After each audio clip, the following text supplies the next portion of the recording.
નમસ્કાર, આપ જોઈ રહ્યા છો સ્પાર્ક ટુડે ન્યૂઝ. આપની સાથે હું સોનલ મકવાના. અત્યારે માહોલ છે નવરાત્રિનો. નવરાત્રિની રંગત જામેલી છે. વડોદરા જેના માટે જાણીતું છે, એ ગરબા રમવાનો અને માતાજીની આરાધના કરવાનો પર્વ એટલે કે નવરાત્રિ, અને તેની ઉજવણી ખૂબ જ ઉત્સાહભેર વડોદરાવાસીઓ કરી રહ્યા છે. અને તેવામાં અમે આજે વાત કરવા જઈ રહ્યા છે એક એવા વ્યક્તિની કે જે ગરબા રમવા માટેનો એક રેકોર્ડ બનાવવા જઈ રહ્યા છે.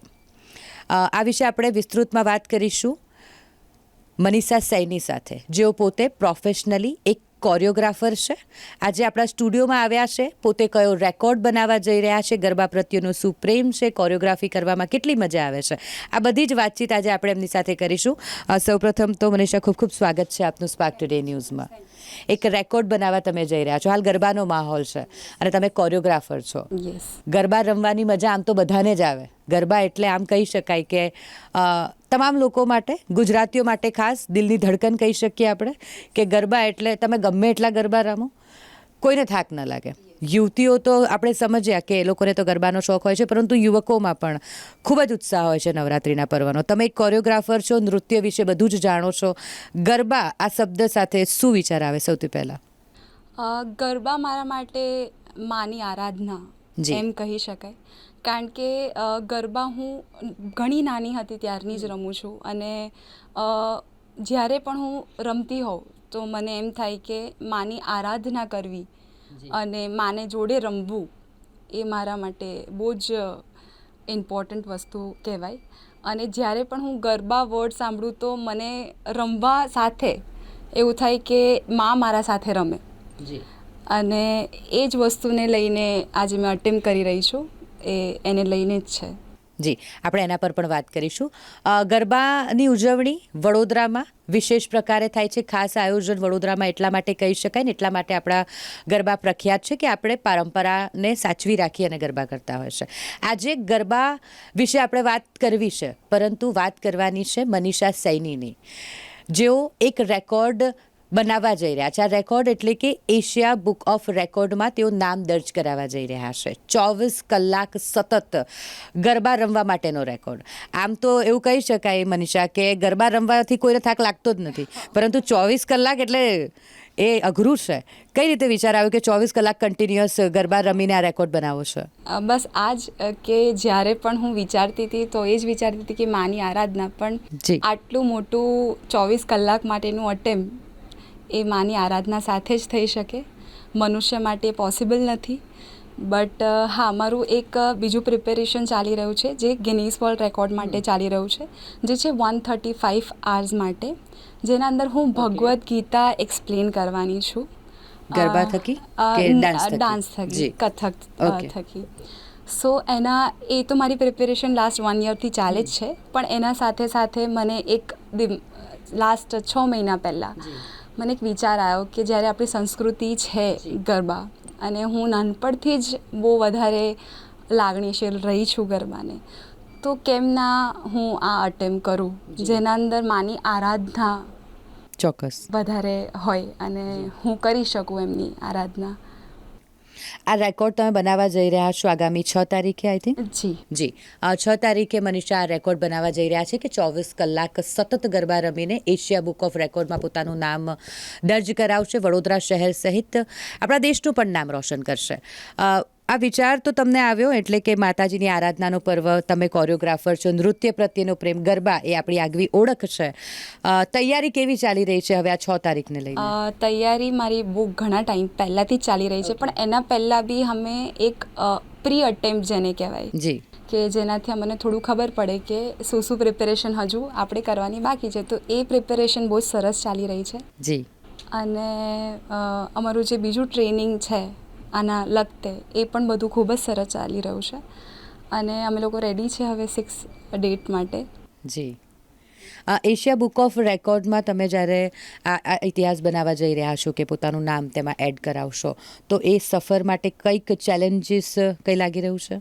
ચેલેન્જીસ પહેલાં લાગી રહ્યા હતા. ઓકે. હમણાં જ્યારે મેં 20 કલાકનો એક અટેમ્પ્ટ ઓલરેડી કર્યો, તો ત્યારે આપણાને જાણ થઈ કે આ વસ્તુ એક મનુષ્ય માટે તો પોસિબલ નથી જ, પણ જ્યારે મા તમારો સાથ આપતા હોય ચોક્કસ. તો ત્યારે એ એટલું બધું કઠિન પણ નથી. અને સ્ટાર્ટિંગમાં એ ડિફિકલ્ટીઝ આવતી હતી કે કેવી રીતે મેનેજ કરવું. અધરવાઇઝ 24 કલાક કન્ટિન્યુ રમવું એ નોર્મલ વિચારવું એ લાઈક થોડું ડિફિકલ્ટ અઘરું છે. યસ. ગરબા પ્રત્યે પ્રેમ બધાને હોય, પરંતુ 24 કલાક કન્ટિન્યુઅસ રમવું એ અઘરું છે. આના માટે કોઈ ખાસ ધ્યાન રાખવું પડે, શારીરિક અને માનસિક બંને રીતે તૈયાર તો તમારે રહેવું પડશે. શારીરિક તો ખરું જ, પણ માનસિક વધારે જરૂરી છે. બિકોઝ તમે માનસિક રીતે અગર તમે તૈયાર નથી આ વસ્તુ કરવા માટે, તો તમને ઘણી બધી ડિફિકલ્ટી તમારે જોવા અને આગળ તમે ફેસ કરી શકો છો. એટલે માનસિક રીતે તો તમારે બહુ જ શાંત માનું જતન કરવું જોઈએ. અને લાઈક જે હું હમણાં કરી રહી છું કે સતત હર પગલે માને યાદ કરવા કે તમે છો તો હું આ કરી શકીશ, તમે નહીં હો તો મારાથી આ વસ્તુ થાય ના. જી હા. અને એમ પણ નવરાત્રિ એટલે ગરબા એટલે માતાજીની આરાધનાનો પર્વ, અને માતાજીની આરાધના કરતાં કરતાં તમે ચોક્કસથી 24 કલાક ગરબા રમી લેશો ને એનાથી વધારે પણ રમી શકશો.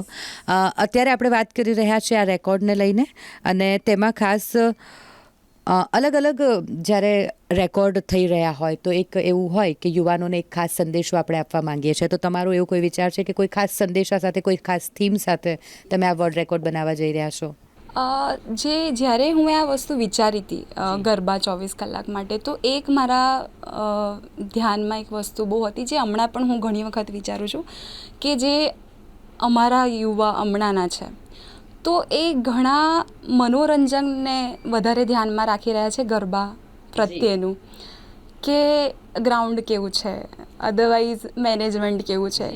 પણ એને આપણે થોડું ફોકસ ના કરતાં આપણે ગરબા, આપણી સંસ્કૃતિ શેના માટે આપણે ગરબા કરીએ છીએ, શેના માટે, એના પર ખાલી આપણું યુવા થોડું ધ્યાન આપે, તો જેનાથી આપણી આગળની જનરેશન છે એ આપણે ગરબા શું કરવા કરીએ છીએ, આપણે કેમ તાળી પાડીએ છીએ, કેમ આપણે સર્કલમાં જ રમીએ છીએ, કેમ આપણે ચપ્પલ નથી પહેરતા, તો એ એક જે એનું મેઇન એસેન્સ છે એ આપણું યુવા ના ભૂલે. આ એક મારા ધ્યાનમાં બહુ વધારે ઇમ્પોર્ટન્ટ વસ્તુ હતી, જે હું પણ હમણાં જ્યારે હું અટેમ્પ્ટ કરવાની છું તો હું માતાજીની સ્થાપના કરવાની છું અને એના પછી આરંભ કરવાની છું આ. સો બસ આ એક મેઇન વસ્તુ છે કે લોકો ગરબાને એક એન્જોયમેન્ટ ના સમજીને એને એક આરાધના સમજે. હા, હવે આધુનિકતા તરફ પણ આપણે આગળ વધી રહ્યા છે અને પરંપરા ક્યાંક ને ક્યાંક પાછળ રહી જઈ રહી છે. વડોદરાની વાત કરીએ તો ગરબા હજુ પણ આપણે ત્યાં તો એવી જ રીતે થાય છે કે વચ્ચે માતાજીનું મઢ હોય અને આજુબાજુ આપણે એક જ સર્કલમાં બધા ગરબા રમીએ છીએ. પરંતુ તેમ છતાંય સર્કલમાં તો ગરબા રમીએ છીએ, પરંતુ આધુનિકતાને અપનાવી લીધી છે. એ વિશે શું કંઈક કહેવા માંગશો? આધુનિકતા તો આવી જ જોઈએ, ટેકનોલોજી તો વધી જ રહી છે આગળ, અને એના જોડે આપણે જવું બી જોઈએ. એના તો આપણે અગેન્સ્ટ છે પણ નહીં, બટ ખાલી એક વસ્તુ કે અગર આપણે અવેર નહીં હોઈએ કે આપણે ગરબા રમી શેના માટે રહ્યા છે, ખાલી ફોટોઝ કે વિડીયોઝ કે એના માટેના ખાલી નથી. આપણું જે ગરબા છે એ આપણું કલ્ચર છે, માતાજી માટે રમી રહ્યા છે. 9 દિવસ, કેમ એને 9 દિવસ જ કહેવામાં, 9 દિવસની જ કેમ નવરાત્રિ છે, તો એના અંદર માતાની આપણે આગમનને સેલિબ્રેટ કરી રહ્યા છે, આપણું કલ્ચર જે છે એને રિપ્રેઝન્ટ કરી રહ્યા છે. તો ઘણી બધી આ વસ્તુઓ હમણાં થોડી બ્લર થઈ રહી છે. આપની વર્ષોની મહેનત અને ગરબા પ્રત્યેનો જે પ્રેમ છે એના થકી તમે ઇતિહાસ લખવા જઈ રહ્યા છો. આ એશિયા બુક ઓફ રેકોર્ડમાં તમે જ્યારે આ નામ તમારું સામેલ થવાનું છે. તૈયારીઓ વિશે આપણે વાત કરી. 6 તારીખે કેવા પ્રકારનું આયોજન છે તે વિશે કહો. કે 6 તારીખે અટેમ્પ મારું સ્ટાર્ટ થવાનું છે, જે સવારે 5 વાગે થશે, અને 7th ઓફ ઓક્ટોબરે 5 વાગે અર્લી મોર્નિંગ પૂરું થશે. 24 કલાક. જી, એટલે 24 કલાક કન્ટિન્યુઅસ તમે ગરબા રમશો. સ્પાર્ક ટુડે ન્યૂઝ અને વડોદરા શહેરના તમામ લોકો તરફથી આપને ખૂબ ખૂબ શુભકામના પાઠવીએ છીએ. તમે 24 કલાકનો જ્યારે world record, Asia book of record માટે નામ પોતાનું રજિસ્ટર્ડ કરવા માટે જઈ રહ્યા છો, ત્યારે આપને ખૂબ ખૂબ શુભકામનાઓ. મનીષા સૈની આપણી વચ્ચે હતા, જેઓ કોરિયોગ્રાફી કરે છે અને નૃત્ય શીખવાડતા જ નથી પરંતુ પૂજા કરતા હોય એ રીતે. એક આપણે વાત કરી રહ્યા હતા ગરબા વિશે, નવરાત્રિ વિશે અને નવરાત્રિનું જે એકચ્યુઅલ એસેન્સ છે કે માતાજીની આરાધના કરવા માટેનો પર્વ અને તેની જ આપણે ઉજવણી કરીએ, આપણી પરંપરાને ન ભૂલીએ. તે જ સંદેશા સાથે તેઓ જ્યારે એશિયા બુક ઓફ રેકોર્ડમાં પોતાનું નામ રજિસ્ટર્ડ કરાવવા જઈ રહ્યા હોય, ઇતિહાસ રચવા જઈ રહ્યા હોય, તો આ તેમની એક વ્યક્તિગત સિદ્ધિ નથી, પરંતુ એ એવા દરેક લોકોને પંખ આપે છે કે જે પોતાના સપના સાકાર કરવા ઈચ્છે છે, જે મહેનત કરી રહ્યું છે. તેમની વર્ષોની મહેનત હવે આગામી 6 તારીખે રંગ લાવવા જઈ રહી છે. ત્યારે આપણે સૌ ભેગા મળીને એમને શુભકામના પાઠવીએ.